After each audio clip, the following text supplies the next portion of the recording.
Before there was a word, before there was a name for light or dark, there was a trembling in the void, a stirring, a pulse, a rhythm. The ancients called it eros, the first desire, the attraction that pulled chaos toward order. Two currents touched, expansion and contraction, masculine and feminine, the inhale and the exhale. Their meeting was fire, and from that fire, creation unfolded. That same fire lives in you. You feel it as desire, as ache, as hunger, but it is older than lust, older than flesh. It is the hidden current that stirred galaxies into spirals, that carved rivers into stone, that ignited suns. When you feel the restless pull in your belly, you are not touching something shameful, you are touching the echo of beginnings, the memory of the first spark that birthed all worlds. The ancients understood this, and so they encoded it in myth. In Egypt, the serpent rising from the brow of the pharaoh was more than decoration. It was the uraeus, the cobra of awakened fire, the life force raised to wisdom. To wear it meant you had mastered the serpent within, lifting raw sexual fire into luminous authority. In India, the rishis spoke of Kundalini Shakti, the divine mother coiled at the base of the spine, waiting to rise through the chakras until she merged with Shiva at the crown. In Taoist traditions, they drew maps of the body as rivers and furnaces, where yin and yang currents mingled, refining crude lust into radiant immortality. Even the Gnostics whispered of Sophia, divine wisdom clothed in matter, longing to return to the stars through the awakening of the human vessel. All of these stories are mirrors. They are not about someone else. They are about you. Your body is not an accident. Your desire is not a mistake. You are a temple built on cosmic architecture. Your spine is the pillar of light. Your breath is the wind that stirs the fire. Your heart is the altar where the flame is offered. And the fire itself, that restless hunger you were taught to fear, is the same fire that sang the universe awake. It is the seed of suns placed inside human flesh. It is why lust feels so overwhelming. Because it is not merely about the body, it carries the weight of creation itself. It remembers the first union, the first spark, the first cosmic embrace that birthed time. Unconscious, that current lashes like wildfire, burning through whatever it touches, leaving emptiness in its wake. But consecrated when breathed, when lifted, when vowed, it becomes golden fire. It fuels courage. It sharpens vision. It illuminates the path. Lust scattered weakens you. Lust directed makes you sovereign. This is the beginning of alchemy. To recognize that the current moving in your body is not shameful, it is divine. So hear this. When you feel desire rising, do not collapse in shame. Do not call it sin. Call it what it truly is, the echo of creation, the spark of the divine, the serpent at the gate of your temple. It is not here to destroy you. It is here to awaken you. If sexual energy is the spark of creation, then the question becomes, why were you taught to fear it? Why was it buried under shame, hidden behind laws, distorted into sin? To understand, you must see how power has always been managed in this world. The ancients knew this fire was sovereign. The mystery schools of Egypt trained initiates in how to breathe their lust into vision. The temples of Inanna in Sumer honored sexuality as a rite of devotion, where desire was not indulgence but worship. Even early Christianity held echoes of this truth in the figure of Mary Magdalene, remembered by some as priestess, teacher, and embodiment of holy Eros. But over time, something shifted. Power structures realized a dangerous truth. A human being who masters their sexual energy cannot be controlled. Empires thrive on scattered people. Religions gain followers by offering salvation from shame they themselves invented. Economies grow fat when you spend your energy on cravings that never satisfy. So the first step in enslavement was simple. Poison the fire, call desire sin. Wrap the body in taboo. Make the serpent an enemy instead of a teacher. Do you see the brilliance of the trap? If you repress the fire, it festers. It leaks out in shadow, in guilt, in secrecy. And if you indulge it without direction, it scatters, leaving you weak, addicted, endlessly chasing but never fulfilled. Either way, you are distracted. Either way, you are manageable. History is full of this theft. The Library of Alexandria burned, wiping away records of temple science. The Council of Nicaea rewrote the story, stripping out the mystical teachings of union and turning sexuality into a stain. Medieval Europe bound the body in chains of guilt, condemning sacred pleasure as witchcraft.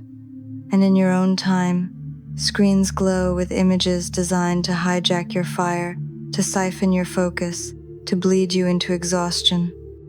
When shame was engineered, you were divided from your own temple. Instead of feeling your body as sacred, you felt it as a problem. Instead of meeting desire as divine, you met it as temptation. And generation after generation inherited this wound, fathers unable to teach their sons, mothers unable to guide their daughters, cultures built on silence and secrecy. But silence does not extinguish fire. It only drives it underground. This is why lust has ruled so many lives from the shadows, because when a force this primal is denied, it will erupt in distortion. Look at the scandals of priests, the addictions of kings, the endless industries built on hidden hunger. Suppression creates imbalance, and imbalance is profitable. Yet beneath it all, the current has never stopped flowing. No empire, no church, no screen can erase the truth. Your sexual energy is divine technology. The only question is whether you scatter it or sanctify it. And the ones who ruled this world knew it was safer to keep you scattered, because a scattered human is obedient, a luminous human is sovereign. So when you feel shame rise in you, know this: it was planted there. When you feel fear of your own desire, remember, it was engineered. Shame is not natural. Guilt is not divine. They are codes written into you by systems that feared your power. The alchemist's rebellion is simple. Reclaim what was stolen. Look shame in the eye and call it a lie. Lift the serpent not as enemy but as ally. Refuse to let the empire profit from your scattering. Guard your fire, gather your current. Remember that what they called sin is your sovereignty. And when you remember, the chains fall. You begin to see the pattern. You begin to feel the ancient knowledge reawakening. You begin to walk as those who once filled the temples with breath and vow, with sacred fire rising through their spines. You now know the origin of the fire. You now see how it was twisted into chains. But knowledge without practice is a story half told. Alchemy was never only philosophy, it was breath, rhythm, embodiment. The ancients taught that the body is the laboratory, the breath is the fire, and intention is the crucible. To begin, imagine yourself as a temple. Your spine is the pillar, rooted in earth yet reaching toward the stars. At the base coils the serpent, your raw life force, restless and primal. Most leave this serpent sleeping or allow it to thrash uncontrolled. But you, as alchemist, invite it to rise. How? With breath, with vow, with attention. Inhale slowly into your belly. Feel the warmth awaken at your root. Hold the breath, as if giving reverence to the flame. Then exhale gently, drawing the warmth upward, one vertebra at a time. Do not force. Simply guide. Imagine the current ascending through the spinal ladder. At the heart, let it pause. There, lust becomes love. At the throat, let it expand. There, love becomes truth. At the brow, let it ignite. There, truth becomes vision. And at the crown, release it. There, vision dissolves into light. This is not imagination. This is circuitry. Just as rivers carry water to the sea, your spine is a river designed to carry fire to the crown. You were built for this. Your body is divine architecture. The ancients mapped this with symbols. The chakras as wheels of fire, the caduceus as twin serpents winding around the staff, the ankh as the cross of union through which energy circulates. Even the Christian cross, at its esoteric level, can be seen as the vertical ascent of spirit and the horizontal spread of breath. All of them point to the same secret: circulation is salvation. Begin with daily practice. Morning is best, before the world scatters you. Sit tall, tongue gently touching the roof of your mouth, hands resting, one over your lower belly, one over your heart. Inhale 4 counts, hold 4 counts, exhale 6 counts. As you breathe, whisper inwardly, "This fire serves my vow." Each repetition carves a new groove in your nervous system. Each breath teaches the serpent to rise. And what of the vow? Without vow, energy is wild. With vow, energy is directed. A vow can be simple: I dedicate this fire to my healing. Or, I devote this energy to awakening love in all I do. Or, this current fuels my art, my truth, my service. Choose a vow that feels alive in you. Each time you breathe, feed the fire into that vow. Over weeks, over months, the vow takes shape. Energy follows intention, and intention reshapes reality. You may stumble, you may forget. Old patterns may tempt you back into scattering. Do not despair. The alchemist does not curse the spilled ingredient. They simply begin again. Each return strengthens you. Each redirection polishes the vessel. Compassion is not indulgence, it is maintenance of the sacred laboratory. Some will ask, is this suppression? No, suppression is denial. Alchemy is transformation. Suppression says, this fire must die. Alchemy says, this fire must rise. One chokes, the other liberates. As you deepen, you will notice subtle changes. Your body feels steadier. Your gaze becomes clearer. Your voice carries weight. Your presence alters the room. Because when you stop scattering, you stop leaking. And when you stop leaking, your vessel overflows. That overflow is charisma, inspiration, radiance. Others will feel it, though they may not name it. This is light made flesh. The practice does not end with breath. It extends into action. When you feel the ache of desire, pause. Instead of rushing to discharge it outward, channel it upward into movement. Write, paint, speak, dance, serve. Sexual energy longs to create, and creation is not limited to the bedroom. Every act born of devotion is an act of transmutation. This is the secret the temples guarded. Not celibacy as punishment, nor indulgence as slavery, but circulation as sovereignty. You are not asked to kill the fire. You are asked to feed it into your crown, to let it illuminate your path, to let it power your vow.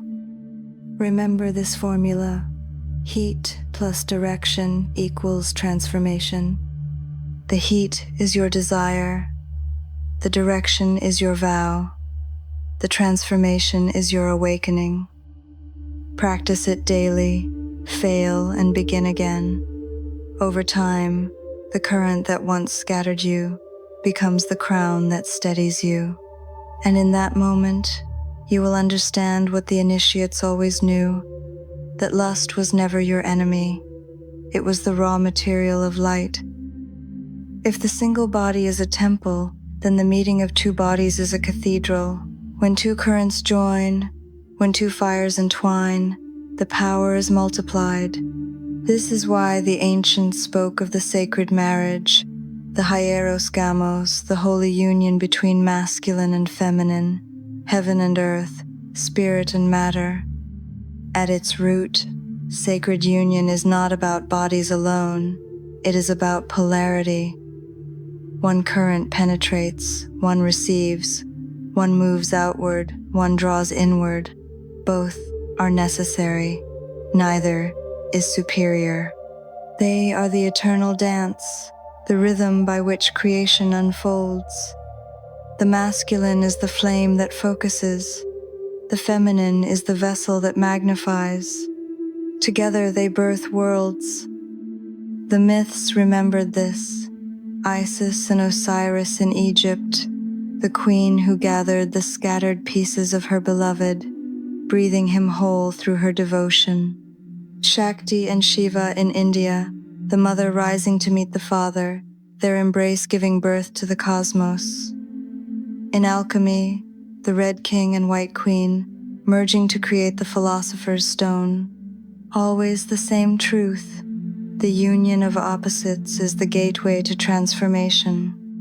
But what happens when this knowledge is forgotten? Union collapses into indulgence. Bodies meet, but souls scatter. Fire is wasted, and instead of awakening, both are left diminished. This is why the modern world is restless, because it has reduced union to consumption, forgetting that touch is worship, that intimacy is prayer. In sacred union, every glance is charged, every breath consecrated. The body is no longer used, it is offered. The hunger is no longer discharged, it is directed. When two souls meet in this way, the energy that might have been lost circulates instead. The lovers become a circuit. Desire rises, spirals, multiplies, until it spills over as light. This is why ancient temples often carried sexual symbolism carved in stone, not because they worshipped the body, but because they remembered that the body itself is a portal. In the hieroglyphs of Dendera, in the tantric yantras of India, in the rose windows of Gothic cathedrals, the message is the same. Union is divine technology. When consecrated, it awakens the crown. And this truth is not reserved only for the meeting of two bodies. The same polarity lives within you. Your left side, receptive, lunar, feminine. Your right side, active, solar, masculine. Your breath, one nostril cooling, the other warming, weaving together currents of polarity with each inhale. To unite the two within is to become whole. To unite with another from that wholeness is to taste eternity. So when you approach union, do not ask, "What will I take?" Ask, "What will we build with this fire?" Let every kiss be a vow. Let every touch be a hymn. Let every act of joining be a reminder. We are not scattering, we are sanctifying. For the alchemist, the meeting of bodies is not the end, but the beginning. The energy raised is not spent, it is lifted, circulated through the spine, expanded through the heart, offered to the crown. In this way, union becomes a temple rite, a ceremony where two souls conspire with the divine to awaken. And the paradox is this: the more reverence you bring, the more pleasure deepens, not frantic but profound, not restless but oceanic, because the body, when honored, opens fully, and when two bodies open as temples, heaven itself rushes in to dwell. This is the mystery of sacred union, lust transmuted into worship, desire refined into devotion, two flames merging into one fire that illuminates more than either could alone. This is the path from flesh to light, from ache to radiance, from scattering to sovereignty. The path of alchemy always leads here to sovereignty, to the moment you realize that the fire which once ruled you now serves you. Now what once felt like a curse is revealed as your crown. For too long you were taught to fear your body, to distrust your hunger, to see your desire as enemy. That fear kept you divided from yourself, a stranger in your own temple.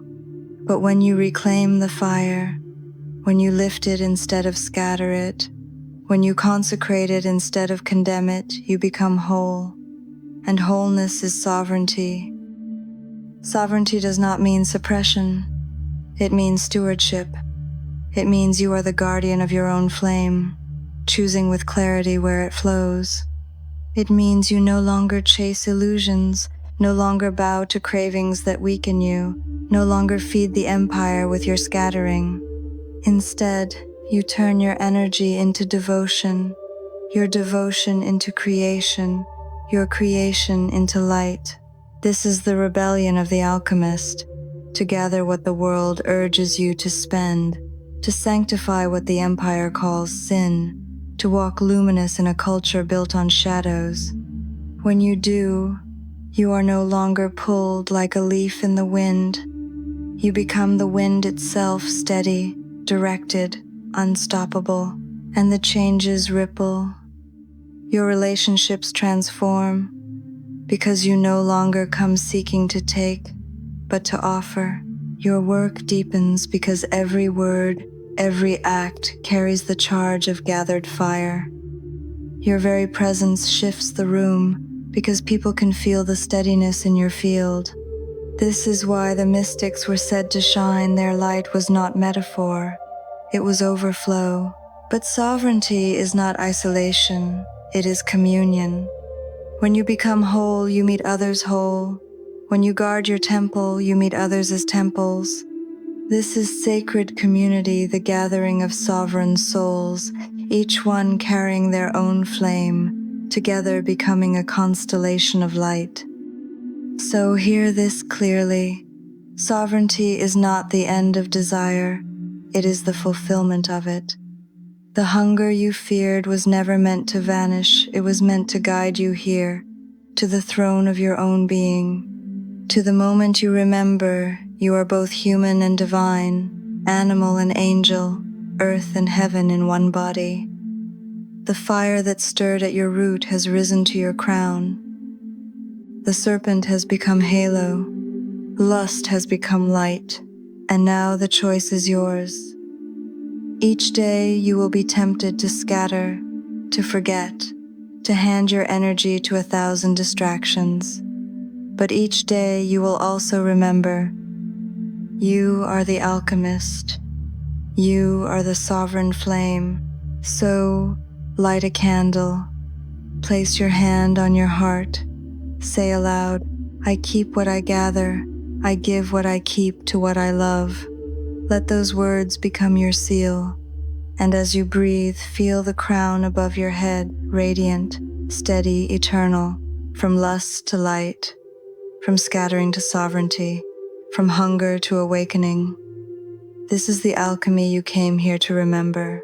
Sexual energy is spiritual power, and the forgotten light in you is rising again. Do not turn away now.